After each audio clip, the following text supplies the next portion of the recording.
यूसुफ साहब क्या कर रहे हैं इसमें अभी इस वक्त? हम लोग इसके अंदर नहीं, इसको स्टॉप करो. We're going to go into F10, F2 okay system setup, and then we're going to increase the capacity of the server. ठीक है, ये बात अब्दुल में बता दें. हम लोग F2 करके सिस्टम सेटअप में जाएंगे और जो सर्वर की हार्ड ड्राइव की कैपेसिटी है उसको बढ़ाएंगे. अगर आप यहाँ पे देखें तो F आ रहा है जो कि फॉरेन कन्फिग्रेशन के बारे में कह रहा है. चूँकि हमने इसके अंदर मज़ीद डिस्क ऐड किए हैं लिहाजा हमें F दबाना पड़ेगा ताकि फॉरेन कन्फिग्रेशन ऐड हो जाए.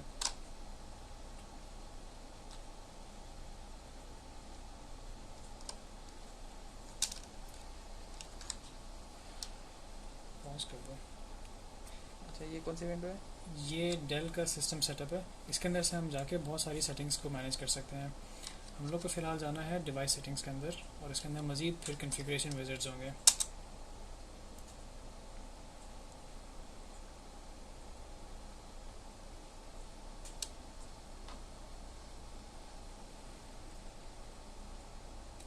यहाँ पे थोड़ी सी देर लगेगी इसको ताकि वो इंफॉर्मेशन जो है उसको पिकअप कर ले और फिर डिस्प्ले करें. इसका जो पहला ऑप्शन है वो रेट कंट्रोलर है और हमें बेसिकली रेट कंट्रोलर के अंदर जाकर ही अपनी ड्राइव्स को मैनेज करना है. ये चीज़ आप ध्यान में रखेंगे जब भी आप कोई नई कन्फिग्रेशन बनाएंगे बायोस के ज़रिए रेट कंट्रोलर के ज़रिए तो जो एग्जिस्टिंग कन्फिग्रेशन होगी वो डिलीट हो जाएगी. जिसका मतलब ये है कि आपका जो भी डेटा सर्वर के ऊपर है सारा लॉस हो जाएगा. तो कोई भी इस तरह की कन्फिग्रेशन चेंज करने से पहले ये ध्यान में रखें कि अपना डेटा बैकअप कर लें या कोई इसका अप्रोप्रिएट इंतज़ाम कर लें. तो इन दोनों में फ़र्क क्या है, रेड और ये NIC है कि क्या है? रेट कंट्रोलर जो है बेसिकली वो डिस्क को कंट्रोल करने के लिए है और चूंकि इस सर्वर के अंदर 4 नेटवर्क पोर्ट्स हैं जिनका नाम NIC 1 port 1, NIC 1 port 2, port 3, port 4 और जो वो पोर्ट्स हैं वो Broadcom gigabit Ethernet BCM 5720 model के हैं. ये उनका हर एक का कोरिस्पॉन्डिंग मैक एड्रेस है. Okay, please explain this in English as well. This is the system setup for the Dell R610 server. In this we have different wizards. The first of them is the RAID controller which we can use to configure the RAID settings on the server. The model number of the specific RAID system is PERC H310 Mini.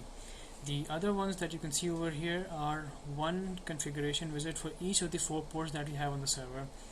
The 4 network ports that we have are of Broadcom company and the model number is BCM 5720. And this portion after the hyphen is the MAC address of each of the corresponding 4 ports. So what we'll do now is we'll go inside the RAID controller and take a look at the information over there. अगर आप यहाँ पे देखें तो कई सारी information आ रही है यहाँ पे. कंट्रोलर मैनेजमेंट के जो डेल का PERC H310 मिनी है उसको कंट्रोल करने के लिए, वर्चुअल डिस्क को मैनेज करने के लिए, फिजिकल डिस्क को मैनेज करने के लिए और इनक्लोजर को मैनेज करने के लिए. पहले हम लोग जाएंगे फिजिकल डिस्क के अंदर देखने के लिए कि हमने जो फिजिकल डिस्क ऐड की थी जो कि इसके पोर्ट 2 और 3 पे ऐड की थी हमने वो यहाँ पे शो होती है या नहीं.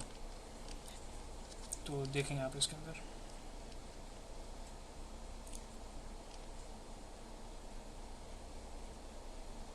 पॉज करो जरा. अगर आप यहाँ पे देखें तो ये ड्रॉप डाउन मेन्यू आ रहा है जो कि फ़िज़िकल डिस्क सेलेक्ट करने के लिए आपको ड्रॉप डाउन मेन्यू पे आना पड़ेगा. यहाँ पे देखें तो ये पोर्ट बस 1 के अंदर पोर्ट 0 पे जो ड्राइव है वो 278 गीगाबिट्स है और ये ऑनलाइन है.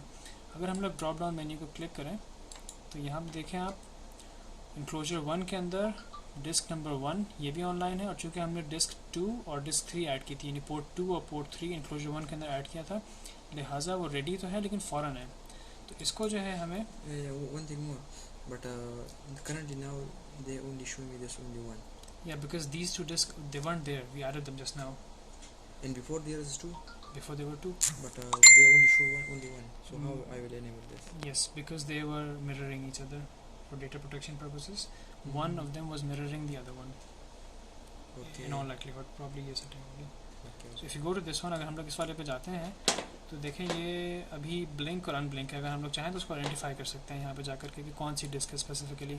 सिमिलरली ये भी फ़ौरन डिस्क 3 यानी स्लॉट 3 पे जो डिस्क है वो भी ब्लिंक और अनब्लिंक है. इससे हमें ये पता चलिए कि जो हमने डिस्क लगाई थी वो फंक्शनल है और सही है और जो कंट्रोलर है उसने उनको आइडेंटिफाई कर लिया है. और अगर फंक्शनल नहीं होंगी तो यहाँ पे शो नहीं करेंगे ड्रॉप डाउन इसमें. फंक्शनल नहीं होंगी तो शो नहीं करेंगी. ठीक है. तो जो हमने ये दो ऐड की ना तो ये हमें एक देगा। देखो ये जो है ना तुम्हारे रेट कन्फिगरेशन पर डिपेंड करेगा कि तुम रेट कन्फिगरेशन कैसी करोगे।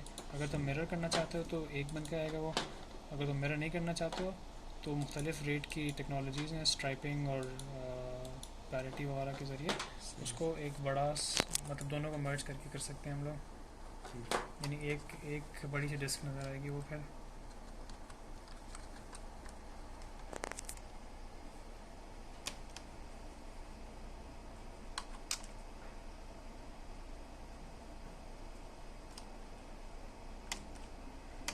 ये तो हम लोगों ने देख लिया। हम लोग देखते हैं कि इससे वर्चुअल डिस्क को कैसे बनाएंगे।